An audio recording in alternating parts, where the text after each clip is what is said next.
ಕನ್ನಡದ ಬೆಳಕು ನಂದಿದೆ, ಮೌನದಲ್ಲಿ ಮಲಗಿ ಭವವನ್ನು ತೊರೆದಿದೆ, ಶಿಷ್ಯರಲ್ಲಿ ಮೌನ ಕವಿದಿದೆ, ನಮ್ಮೂರಿನ ವಿದ್ಯಾಕಾಸಿ ಅನಾಥವಾಗಿದೆ.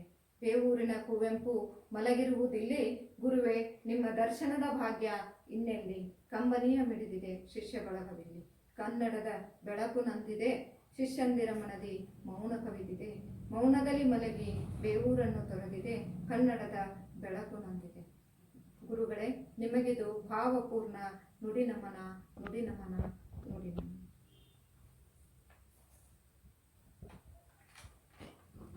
ಬಾಗಲಕೋಟೆ ಜಿಲ್ಲೆಯ ಬೇವೂರು ಗ್ರಾಮದ ಎಲ್ಲ ಗುರು ಹಿರಿಯರಿಗೆ ಹಾಗೂ ಎಲ್ಲ ಕಲಾವಿದ ಚಾನಲ್ನ ವೀಕ್ಷಕರಿಗೆ ಹಾಗೂ ಚಾನಲ್ನ ಮುಖ್ಯಸ್ಥರಾದ ಶ್ರೀ ಶ್ರೀಕಾಂತ್ ಬಿಕ್ಕೇರಿ ಸರ್ ಅವರಿಗೂ ಹಾಗೂ ಬೇವೂರಿನ KGS ಶಾಲೆಯ ಎಲ್ಲ ಗುರುಗಳಿಗೂ ಹಾಗೂ ಸ್ನೇಹ ಬಳಗದವರಿಗೂ ಹಾಗೂ ಆದರ್ಶ ವಿದ್ಯಾವರ್ಧಕ ಸಂಘದ ಎಲ್ಲ ಗುರುಬಳಗ ಹಾಗೂ ಸಹೋದರ ಸಹೋದರಿಯರಿಗೆ ಎಲ್ಲರಿಗೂ ನಮ್ಮ ಗುರುಗಳ ಭಾವಪೂರ್ಣ ಶ್ರದ್ಧಾಂಜಲಿ ನುಡಿ ನಮನಕ್ಕೆ ಎಲ್ಲರಿಗೂ ಸ್ವಾಗತ ಸುಸ್ವಾಗತ ಹಾಗೂ ಎಲ್ಲರಿಗೂ ನಮಸ್ಕಾರಗಳು. ಇಂದು ನಮಗೆಲ್ಲರಿಗೂ ಗೊತ್ತಿರುವ ಹಾಗೆ ಮೊನ್ನೆ ದಿನ ನಮಗೆಲ್ಲರಿಗೂ ತುಂಬಾ ನೋವಿನ ಸಂಗತಿಯಾಗಿದೆ. ಏನಪ್ಪಾ ಅಂತಂದ್ರೆ ಮೊನ್ನೆಯ ದಿನ ನಮ್ಮ ಗುರುಗಳಾದ ಶಂಕರ್ ಎಸ್ ಬಸುಪಟದವರು, ಡಾಕ್ಟರ್ ಶಂಕರ್ ಎಸ್ ಬಸುಪಟದಿವರು ಆದರ್ಶ ವಿದ್ಯಾವರ್ಧಕ ಸಂಘದ ಬೇವೂರಲ್ಲಿ ಕನ್ನಡ ಭಾಷೆ ಶಿಕ್ಷಕರಾಗಿದ್ದರು. ಇದರ ಜೊತೆಗೆ ಶಾಲೆಯ ಪ್ರಧಾನ ಗುರುಗಳು ಸಹ ಆಗಿದ್ದರು. ಇವರು ನಮ್ಮನ್ನೆಲ್ಲ ಅಗಲಿರುವುದು ನಮಗೆಲ್ಲರಿಗೂ ತುಂಬಾ ನೋವಿನ ಸಂಗತಿಯಾಗಿದೆ. ಇವರು ಲಿಂಗೈಕ್ಯರಾಗಿದ್ದು ನಮಗೆಲ್ಲರಿಗೂ ತುಂಬಾ ನೋವನ್ನು ಉಂಟು ಮಾಡಿದೆ.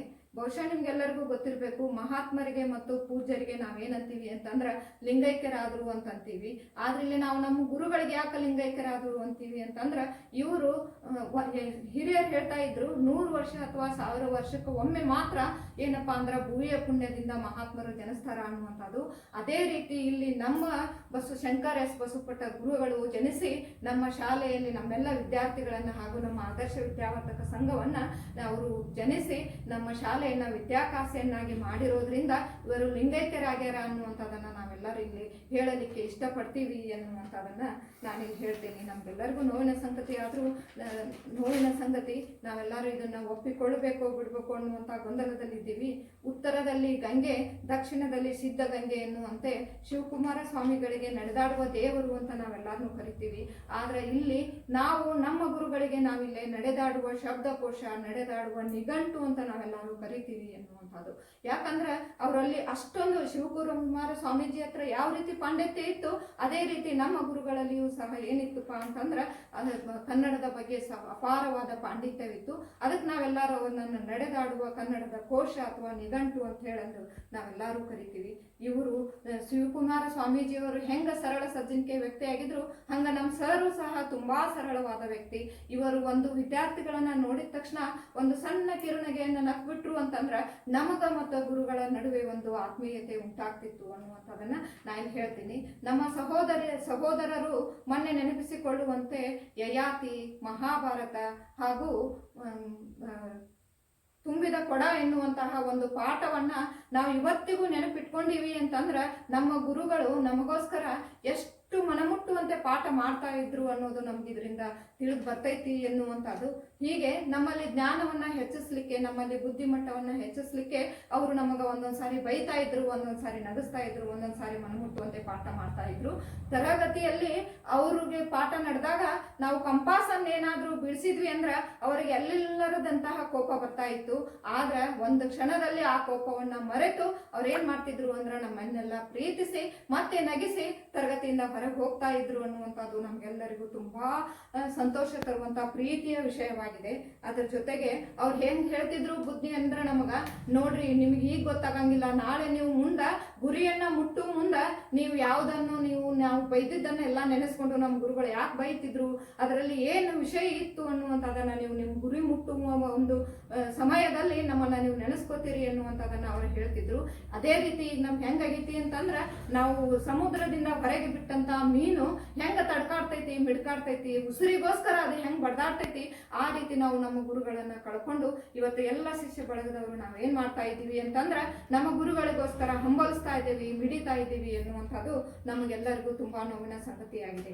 ಆದ್ರೆ ಇವ್ರು ಹೇಗಿದ್ರು ಅಂತಂದ್ರ ಯಾವ್ದಾದ್ರು ಒಂದು ಸಭೆ ಸಮಾರಂಭ ಬಂತು ಅಂತಂದ್ರ ಎಷ್ಟೊಂದು ಹಾಡುಗಳನ್ನ ಕಲಿಸ್ತಾ ಇದ್ರು. ನಾವು ತಪ್ಪಿದ್ರೆ ನಮ್ಮನ್ನು ದಂಡಿಸಿ ಯಾವ ರೀತಿ ಹಾಡ್ಬೇಕು ಅನ್ನೋದನ್ನ ಹೇಳ್ತಿದ್ರು. ಇವತ್ತಿಗೂ ಸಹ ಆ ಹಾಡು ನಮ್ಮ ಮನಸ್ಸಿನಲ್ಲಿ ಅಲ್ಲ, ನಮ್ಮ ಹೃದಯದಲ್ಲಿ ಏನಾಗ್ತೈತಿ ಅಂತಂದ್ರೆ ಇವತ್ತಿಗೂ ನಮ್ಗೆ ಗುಣಗುಣಿಸ್ತೈತಿ ಎನ್ನುವಂಥದ್ದು, ಗುರಿಗುಡ್ತೈತಿ ಎನ್ನುವಂಥದ್ದು. ಈ ರೀತಿ ನಮ್ಮ ಗುರುಗಳು ಏನ್ ಮಾಡ್ತಾ ಇದ್ರು ಅಂತಂದ್ರೆ ಬಹಳಷ್ಟು ನಮಗೆಲ್ಲರಿಗೂ ಮಾರ್ಗದರ್ಶನ ಮಾಡ್ತಿದ್ರು.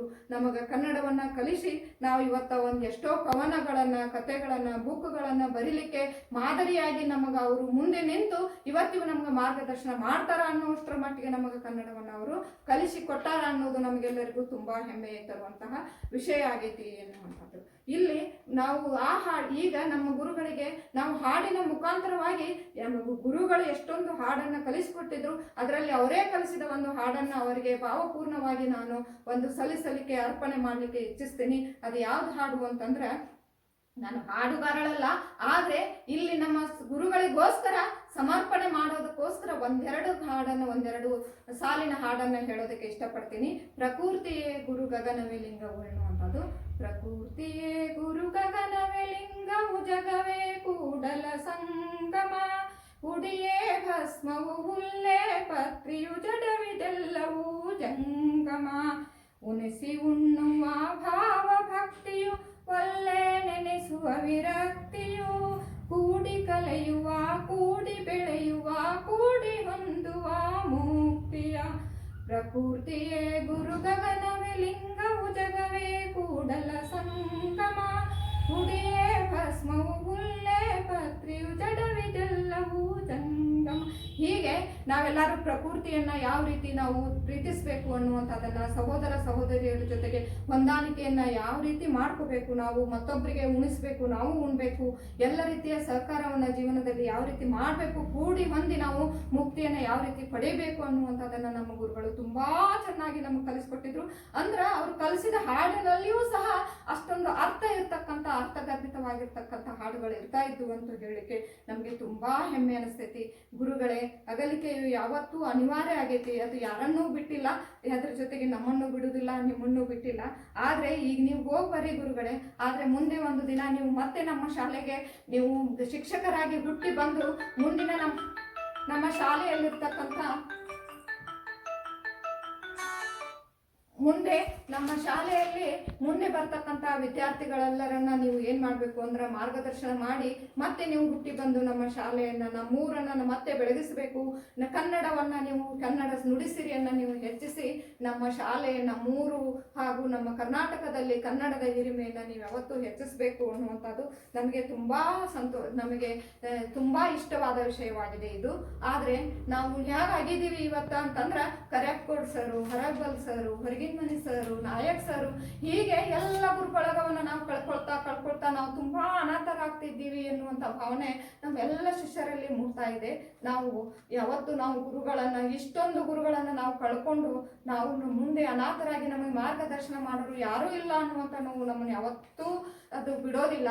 ಆದ್ರೆ ನೀವು ಕಲಿಸಿರ್ತಕ್ಕಂಥ ಕನ್ನಡ, ನೀವು ಕಲಿಸಿರ್ತಕ್ಕಂಥ ನುಡಿ, ಆಮೇಲೆ ನಿಮ್ಮ ಅಕ್ಷರಗಳಿಂದ ನಾವು ಕಥೆ ಕವನಗಳನ್ನ ಬರೆಯುವುದರ ಮುಖಾಂತರ, ಕನ್ನಡವನ್ನ ಯಾವತ್ತೂ ಮಾತನಾಡುವುದರ ಮುಖಾಂತರ ನಿಮ್ಮನ್ನು ಈ ಕನ್ನಡ ನೆಲ ಜಲ ನಾವೆಲ್ಲ ಶಿಷ್ಯರು ಇರುತ್ತನ ನಿಮ್ಮನ್ನ ಜೀವಂತವಾಗಿ ಇಟ್ಟಿರ್ತೀವಿ. ನೀವು ಯಾವತ್ತೂ ನೀವು ನಮ್ಮಲ್ಲಿ ಹೃದಯದಲ್ಲಿ ಇರ್ತೀರಿ ಎನ್ನುವುದನ್ನು ನಾನು ಹೇಳಲಿಕ್ಕೆ ತುಂಬಾ ಇಷ್ಟ ಆಗುತ್ತೆ. ಹೋಗಿ ಬನ್ನಿ ಗುರುಗಳೇ, ನಿಮಗಿದು ನಮ್ಮೆಲ್ಲರ ಭಾವಪೂರ್ಣ ನುಡಿ ನಮನ.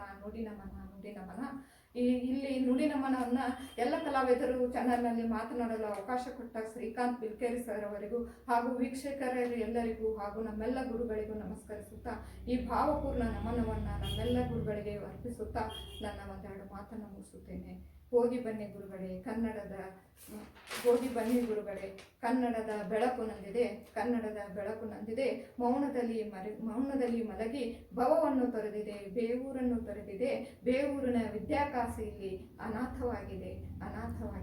ಎಲ್ಲರಿಗೂ ವಂದನೆಗಳು.